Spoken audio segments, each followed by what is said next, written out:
एक छोटे से गांव में रामनारायण नाम का एक किसान रहता था। वह ईमानदार और मेहनती था। उसकी जिंदगी उसके परिवार के इर्द गिर्द घूमती थी। उसकी पत्नी का निधन कई साल पहले हो चुका था और अब उसके 3 छोटे बच्चे मोहन, गीता और शिव उसकी दुनिया थे। इन मासूम बच्चों को पालने और उनके उज्जवल भविष्य की नींव रखने की जिम्मेदारी रामनारायण ने अपने कंधों पर ले ली थी। हर दिन की शुरुआत मेहनत से। रामनारायण का दिन सूरज उगने से पहले शुरू हो जाता।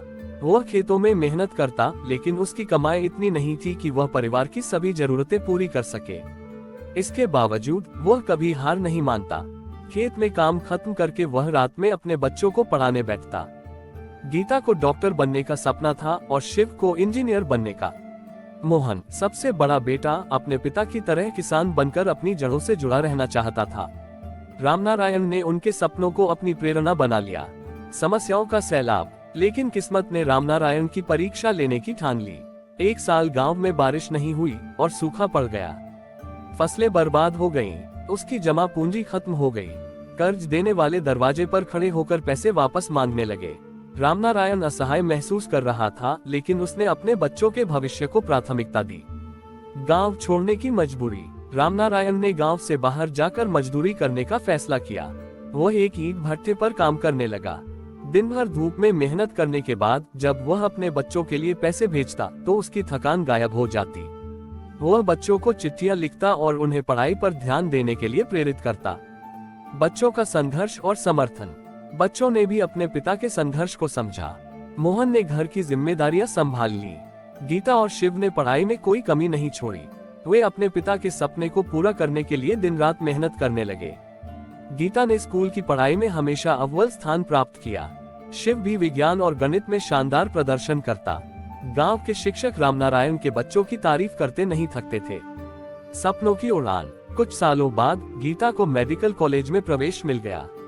शिव ने भी इंजीनियरिंग के लिए स्कॉलरशिप प्राप्त की। रामनारायण की मेहनत और बच्चों के समर्पण का ये पहला फल था। मोहन ने खेती की कमान संभाल ली और नई तकनीकों से खेती शुरू की। रामनारायण जब भी गीता और शिव की चिट्ठियां पढ़ता, उसकी आंखें खुशी से भर जाती। उसे गर्व था कि उसकी मेहनत बेकार नहीं गई। कुछ सालों बाद गीता डॉक्टर बन गई। उसने गांव के लोगों के इलाज के लिए एक क्लिनिक खोला। शिव एक बड़ी कंपनी में इंजीनियर बन गया और गांव में सड़कों और पानी की समस्या को हल करने के लिए काम करने लगा। मोहन ने गांव में खेती के तरीकों को आधुनिक बना दिया, जिससे अन्य किसान भी प्रेरित हुए। गांव का स्कूल। सबसे बड़ा सपना तब पूरा हुआ जब तीनों भाई बहनों ने मिलकर गांव में एक बड़ा स्कूल खोला। इस स्कूल का नाम उनके पिता रामनारायण के नाम पर रखा गया। स्कूल का उद्देश्य गरीब बच्चों को मुफ्त शिक्षा देना था। प्रेरणा बनता संघर्ष। रामनारायण अब बूढ़ा हो गया था, लेकिन उसकी आंखों में चमक और आत्मा में संतोष था। गांव के लोग उसे सम्मान देते और उसकी कहानी सुनते हुए अपने बच्चों को प्रेरित करते। इस कहानी ने साबित कर दिया कि मेहनत और जिम्मेदारी के साथ हर मुश्किल को पार किया जा सकता है। रामनारायण का संघर्ष केवल एक पिता की कहानी नहीं, बल्कि हर उस व्यक्ति की कहानी है जो अपने सपनों को हकीकत में बदलने के लिए अपने परिवार के लिए संघर्ष करता है। निष्कर्ष। ये कहानी हमें सिखाती है कि जीवन में चाहे कितनी भी कठिनाइयां क्यों न आए, हमें हार नहीं माननी चाहिए। जिम्मेदारी और मेहनत से सब कुछ संभव है।